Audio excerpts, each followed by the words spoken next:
ભુજ નગરપાલિકાની સામાન્ય સભામાં વિવિધ સમિતિની રચનાને મંજૂરી આપવામાં આવી હતી। શહેરના વિકાસ કાર્યો, સફાઈ વ્યવસ્થા, પાણી પુરવઠો, રસ્તા, લાઇટ, ટાઉન પ્લાનિંગ સહિતની સેવાઓને વધુ ઝડપી અને અસરકારક બનાવવા માટે કુલ 13 સમિતિના ચેરમેન અને સભ્યોની સત્તાવાર જાહેરાત કરવામાં આવી છે।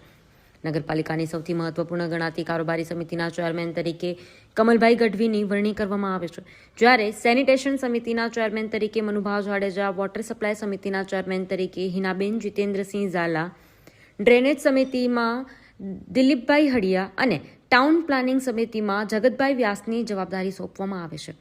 આ ઉપરાંત રોડ લાઇટ સમિતિના ચેરમેન તરીકે મયંકભાઈ ઠક્કર, રૂલ્સ એન્ડ બાયોલોઝ સમિતિના હરેશભાઈ મહેશ્વરી, બાગ બગીચા સમિતિમાં જાવેદભાઈ માંજોઠી, પ્રોપર્ટી ટેક્સ વસૂલાત સમિતિમાં Savitriben Jat, fire water tanker સમિતિમાં પ્રકાશભાઈ મહેશ્વરી, સાંસ્કૃતિક સમિતિમાં ગીતાબેન પટેલ, ટ્રાન્સપોર્ટ સમિતિમાં પ્રશાંતભાઈ ગોસ્વામી અને શોપ એન્ડ એસ્ટાબ્લિશમેન્ટ સમિતિમાં મનીષાબેન સોલંકીની વરણી કરવામાં આવે છે।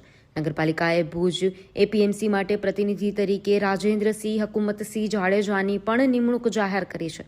નવી સમિતિઓની રચના બાદ હવે શહેરમાં સફાઈ, પાણી વિતરણ, ગટર વ્યવસ્થા, માર્ગ અને સ્ટ્રીટ લાઇટ સહિતના વિકાસ કાર્યોને વધુ ઝડપ મળશે તેવી અપેક્ષા વ્યક્ત થઈ રહી છે। આજની ખાસ સામાન્ય સભા અલગ અલગ કમિટીના ચેરમેનની રચના માટેની રાખેલી હતી। આ ખાસ સામાન્ય સભામાં અલગ અલગ કમિટીના ચેરમેન નિમ્યા, જેમ કરીને મુખ્ય 4 સમિતિઓ આપણે જે છે, વોટર સપ્લાયમાં હિનાબા જીતેન્દ્રસિંહ ઝાલાની નિમણૂક કરવામાં આવી છે। પછી કારોબારી ચેરમેન તરીકે કમલભાઈ ગઢવીની નિમણૂક કરવામાં આવી છે। ડ્રેનેજમાં દિલીપભાઈ હડિયાની નિમણૂક કરવામાં આવી છે। એ રીતે અલગ અલગ 13 જેટલી સમિતિઓના ચેરમેનોને નિમવામાં આવ્યા છે આજની તારીખમાં।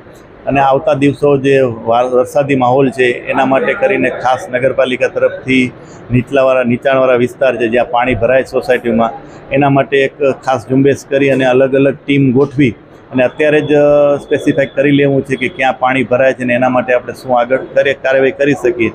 એટલે નગરપાલિકાના નગરસેવકો અને સ્ટાફ આજ લગભગ આવતીકાલથી જ આ મોડમાં કામે લાગી ગયેલા છે કે જે વિસ્તારમાં પાણી ભરાતા હોય એની સમસ્યા જે પણ હોય એનો ઉકેલ તાત્કાલિક કેમ લાવી શકે। અતિ વરસાદ થતું હોય ત્યારે પણ કદાચ પાણી ભરાવાની સમસ્યા આવે તો તાત્કાલિક ધોરણે પહોંચી શકીએ। અત્યારથી આપણે જે એરિયા છે એ સ્પેસિફિક કરેલા હોય કે ભાઈ આ એરિયામાં પાણી ભરાય છે તો એ આપણે ખ્યાલ હોય એ પ્રમાણે આપણે ઝડપભરે કામ કરી શકીએ, એવી અમારી નેમ છે।